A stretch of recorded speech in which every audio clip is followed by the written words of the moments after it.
Hello and welcome to the Bad Bookers YouTube page. My name is Matt. I'm one of the co-hosts on the podcast. I also apologise in advance for the terrible lighting in here and also the fact that you can see my notes are written on an iPad and you're going to be able to see them in my glasses because there's no other way of me doing it. This is going to be a review of NXT from last night. So I managed to watch it last night before I went to sleep. What I'll do is I'll just go through my review, just like Jack does with Raw and SmackDown on NXT. I'm going to have to use notes because otherwise I'd never remember. So we opened up with Io Shirai and Dakota Kai versus two of the four horsewomen of MMA, which were Jessamyn Duke and Maria Shafir. I haven't learned their names yet because this was their first match. I know they interfered with Shayna Baszler at TakeOver, but I'd forgotten who they were. So it was a fairly even match. It wasn't the longest in the world. I think it was about 8 to 10 minutes. So Jessamyn Duke and Dakota Kai started the match off. It was fairly fast paced. Duke managed to get on top and tagged in Shafir, and they did a few sort of your basic heel stuff to let you know that they're going to be coming in as heels. Obviously, they're supporting Shayna Baszler. We kind of knew that already. Then there was a few meaningless pin attempts early on in that spell, just to show again that they're not worried about doing any of the specials, popping the crowd stuff. All they want to do is make sure that they win the match. The one thing I would say early on was Jessamyn Duke's facial expressions, not the best in the world, but it's her first pro wrestling match. She's only going to get better. I wouldn't say either Duke or Shafir looked terrible in the ring. They both looked certainly like seasoned professionals. Obviously, they've been in MMA rings. They kind of know what it's about, but it was positive to see them in this light. It was your standard tag team match. You got your standard, both the women in the ring hit the deck, and then they both did a hot tag at the same time. And then, that let the faces in. Io Shirai, that was the first time she got in the match. She managed to get in top. She did a couple of high-flying spots. There was a springboard. I can't remember what, but she did a springboard, and then she finishes it off with a moonsault to Shafir. Like I say, it was a good opening match. It's not the best match in the world, but certainly not a poor match by NXT standard. It was a fine match. It would have stood out as a good match on a Raw or SmackDown show. Really enjoyed it. I thought Shafir was slightly more impressive than Io Shirai, Dakota, whatever, Jessamyn Duke. Sorry, but yeah, like I say, it was a good match. Really enjoyed it, and they both came out. Although the two new horsewomen came out losing, they looked strong, which was kind of the main thing. They can't just be squashing them straight away, so they had a decent match. We then had a promo for a guy called Dijakovic. Never heard of him. I think we had a promo a couple of weeks ago for him, or last week, but he looked like a kind of MMA type guy, and it said that he was going to be in the next match. Then we had a Matt Riddle, Cassius Ohno recap, and a Matt Riddle promo where he said he couldn't blame Ohno for sneaking up behind him the other week and not doing his spinning arm thing or whatever it is, spinning elbow. He said he didn't blame him for sneaking up behind him because he beat him in 7 seconds at TakeOver, and he could do it again if Ohno ever had the guts to get back in the ring with him. We then had Aaron Mackey versus Dominik Dijakovic. The commentators bigged him up like he was a big name, so I assume he's either from the Indies or he's been in MMA or something. He comes across as a very MMA style. It was just a standard squash match against the jobber, really. Dijakovic had this, early on, did a massive, suplex where he got the fella up and then threw him halfway across the ring. It wasn't just like a normal suplex where he dropped him on his back. He literally threw him from one corner of the ring to the other. Big spot, made him look like a monster. he's a massive, really muscular, really svelte, really, pumped guy. Muscle definition there. He's the kind of guy that we know that Vince McMahon likes. He's a little bit too skinny, but he's still 260, 270 pounds, I'd say. So yeah, after he did that, he throws him around a bit more. Then he shouts his catchphrase, I assume is what it is, which is "Feast your eyes."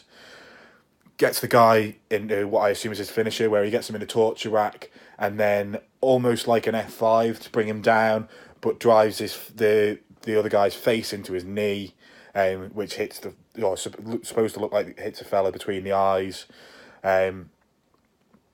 which just the guy then rolls backwards onto his back, gets a pin for the 1, 2, 3. I reckon they're going to start pushing this Dijakovic like they have done with Matt Riddle and to a lesser extent Keith Lee recently. He looks like a new call up that they really want to push.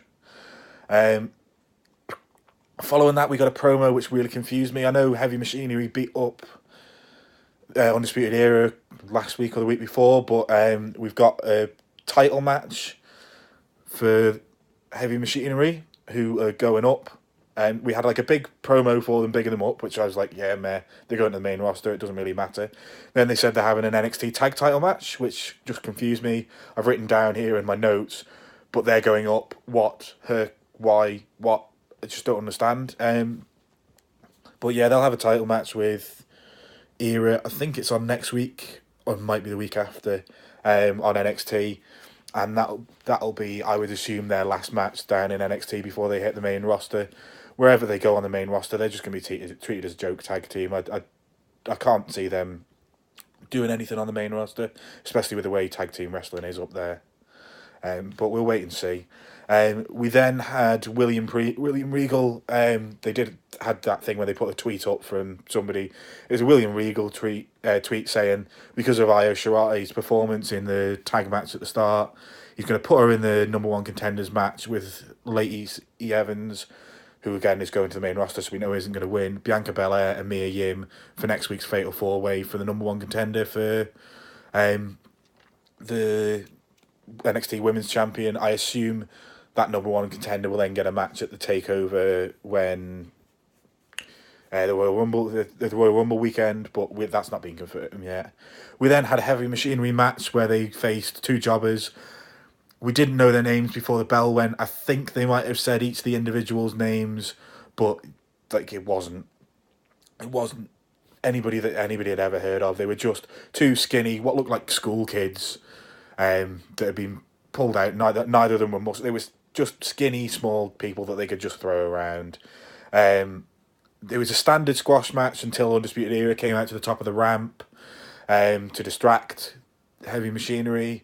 I think it was Dozovic that was in the ring at the time, and he went to the ropes to shout at Adam Cole and the rest of Undisputed Era. One of the little guys got up and hit him in the back. You were supposed to think that, oh my God, he's going to get over him, but didn't even knock him down, didn't even do anything other than make him turn around. He put the heavy... so they did a double team. Heavy Machinery did a double team, got the fella to the deck, did a 1-2 pin, and then just before 3, they pulled him up, brought the other jobber in, and then they did a double team where Dozovic had both of them in like a position where you do your overhead toss, fall away slam, but didn't do that, and instead the other member of Heavy Machinery that I can't think of the name of now came in and they did a splash, but so he basically just fell forward with them both, and the other guy fell on top of them. He pinned with the two guys from the other tag team face to face, and he was just on top of that. Pin 1, 2, 3. It's just a standard jobber match just to make them look strong. And then we had, obviously, match of the night. I think it's probably the best match we've had on NXT for story and wrestling. I think it's probably the best match we've had on standard NXT TV this year. I've said that a couple of times on the podcast. There's been some great matches just on standard NXT TV, but this was just incredible. So I've written down a load of spots, but I mean, it covers more than my iPad screen in just the spots alone, and it was just an absolutely fantastic match. You had a great sort of like recap of the story so far before they go into it. Then Aleister Black, I love his entrance. It was just absolutely fantastic. Then, as he's just about to get into the ring, Gargano comes down and just attacks him so that we don't have to listen to Gargano's terrible entrance music. It's a positive for me. Gargano's entrance music is okay as a face. As a heel, it's just terrible. I'm sure they're going to change that at some point, but we're still waiting for that. But yeah, so Gargano attacks him. There's 2 or 3 minutes outside the ring of just them back and forth, one getting on top of the other, then the other. It was sort of Gargano's was showing that he's a proper heel now, trying to get as much of an advantage before the match even starts, and he gets locked in the cage with Aleister Black, but Black managed to get sort of a little bit of offense as well, so they just both went into the ring a little bit kind of dazed. As soon as they get into the ring, the bell goes. As soon as that bell's gone, Gargano tries to just run straight up into one of the corners and climb over the top. Obviously, Black stops him. There's a few just decent striking moves. Then we get to a point where there's Aleister Black does a moonsault off the corner to a standing Gargano to get him to the deck. Black pins him, gets a 2, but Gargano kicks out. He then gets up, gets to the top of the cage. I think he might have. I don't know if it's him or later on whether it was Gargano, but I think he might have even gone to the outside of the cage. Then decided, actually, no, I'm going to go back in and I'm going to cause some more punishment. Great storytelling. They both absolutely hate each other. He doesn't just want a quick victory, so he's gone back in to get more. Black it gets back in the ring and straight away it backfires on him because Gargano is back on top. Then Gargano then gets Black down and almost gets out. Black drags him back in. Then we get what's possibly one of my favourite spots ever. I'm not a massive fan of spots, but Gargano did this thing where they were both on the top rope. Gargano did like a cartwheel to then be underneath Aleister Black, and then power bombs all in one swift move. It wasn't like a cartwheel, step back and under, and then do the power bomb. He like puts one hand on the hip of Black, cartwheels, lands underneath him, and then throws him straight down. Throws him straight down. Just an absolutely incredible spot. Looks like a really badass kind of move, but obviously Gargano is knackered as well, so nothing comes of it.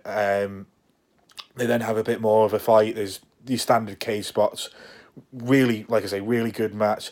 At one point, Gargano was between the cage and the ropes on the door side. Black kicked him in the head a couple of times when he was stood up, and then he goes down to his knee. And Black's going off the far rope to try and hit Gargano with a knee. Gargano calls for the door to be opened, and Black knees Gargano's head through the door, then has to hang on to his ankles to drag him back in. They fight over that door spot for a couple of 2 or 3 goes, but yeah, everything kind of moves on. Then there's a few more moves. I'm not going through everything. There's just a little bit more now. We've then got where am I? We then got both of them climb to the top rope. Second rope again, and then Gargano does a side Russian leg sweep off the second rope to drag them both into the middle. Again, just another great spot. And it was basically what happened was Black looks to be like he's going to do his backflip off the second rope, but as he does the backflip, Gargano jumps up as well and just does a side Russian leg sweep, and then rolls it into a Gargano escape. Black nearly escapes the Gargano escape, but as soon as he does that, Gargano gets him back to the mat and gets in the Gargano escape again. That might have been before the side Russian leg sweep, actually, I can't remember. Then we get a spot where Gargano's trying to climb out, Black's trying to go out the door, Gargano is at the top, Black's got his head out the door, and then Tommaso Ciampa comes in, slams the door on his head. Again, perfect storytelling. Ciampa has got a title match against Black, therefore he's going to want to issue as much punishment as possible. Ciampa comes in and sort of starts wailing on Black. Gargano is at the top, is going to win the match. Climbs down the far side and then says, actually, no, I'm going to get back in the ring. This makes Ciampa kind of worried about whether he's going to get attacked or not. So Ciampa's standing in one corner, Gargano's standing in the other corner. Then they both look at each other. The crowd have been chanting DIY since since Ciampa came into the arena.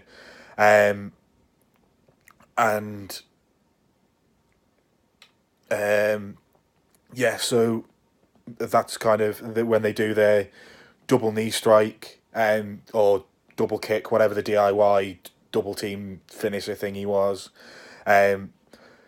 Both Ciampa and Gargano, when they were going for it, as soon as they'd done it, moved away thinking the other one was going to attack them, but they hadn't done. They both attacked Aleister Black. Ciampa then smiles, leaves.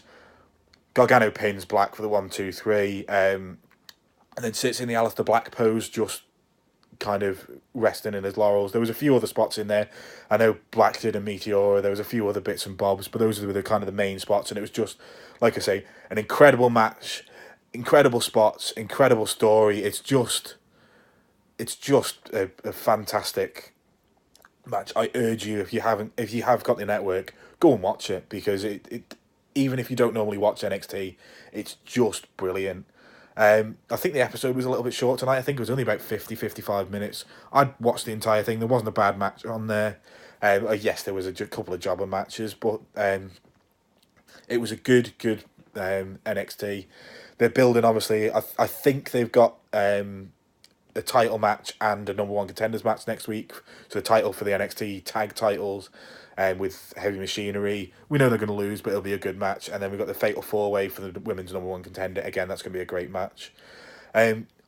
Overall, this was an excellent NXT. I think it had been, for me, going downhill a little bit recently, but this has brought it right back. Last week and this week have been really good. I think after TakeOver, it dipped for a couple of episodes more than it normally does. But yeah, really good match, really enjoyed. And I'd love to sort of get involved. I'd love to see where they're going with this. Hopefully, I mean, I called on a podcast a couple of weeks ago that DIY are getting back together, but as heels, I wasn't around NXT for DIY the first time, so I'd love to see it, but we'll have to wait and see what happens. I still think that that's going to be the case. Whether Ciampa is the champion whilst they do it, I don't know, but I just want to see them as a heel partnership. They've got great chemistry together, whether they're against each other or for each other. Yeah, it's just really good episode of NXT. Really enjoyed it, and I hope you enjoyed me talking about it. Follow at Bad Bookers WP if you want to get us on Twitter. All the hosts' Twitters are in that page. And yeah, I'm going to start doing a weekly NXT. I'll try not to make it this long, but this NXT was so good. There was stuff that I just couldn't not talk about. So that's my review of NXT from the 19th of December 2018. I hope you enjoyed it. And like I said, yeah, if you want to get any more of this, give us a like and share the video, subscribe, or hit us all up on Twitter. And thank you very much for watching.